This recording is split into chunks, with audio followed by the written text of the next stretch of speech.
Do you know the really brilliant reason why you should put aluminum foil in your plants? In this video, I'll show you 2 ways to do this and exactly what they can do for you. You're sure to do the same afterwards, but first you need some aluminum foil.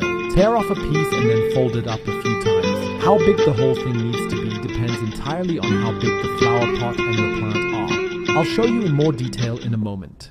Now you need a wooden handle like this or a small branch, for example, which you should glue to one side here. I use double-sided adhesive tape for this. Of course, you can also use simple adhesive tape or a hot glue gun, for example. It's just important that a small piece of the stem is still sticking out at the bottom. Now you shouldn't just throw it into your flowers, but use it in a very specific way. But first, I'll show you the second method. To do this, take some cardboard and cut it again according to the size of your flower pot and your flower. Wrap it completely in aluminum foil and ideally attach 2 stems or sticks to it. Just one on each side, as you can see here with me. Once you have done this, it is also important that the piece of cardboard with the aluminum foil is now a little stretchy. So you need to be able to move it back and forth a little.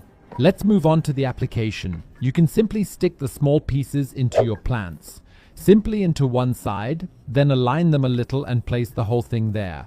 With the larger piece, you can now bend it a little to the side and then, as you can see here, place it perfectly behind your plant. Incidentally, this works very well with smaller plants that you have just planted, for example. The reason is really ingenious because the sunlight is reflected by the aluminum foil. So if you put it on your windowsill and place it in the direction of the sun, as you can see here, you can ensure that your plant gets significantly more sunlight and thus grows much faster and better. This works particularly well for small and young plants. If you would now like to know why you should add yeast to your plants, then take a look at the video that you can now see on the screen. Click directly on it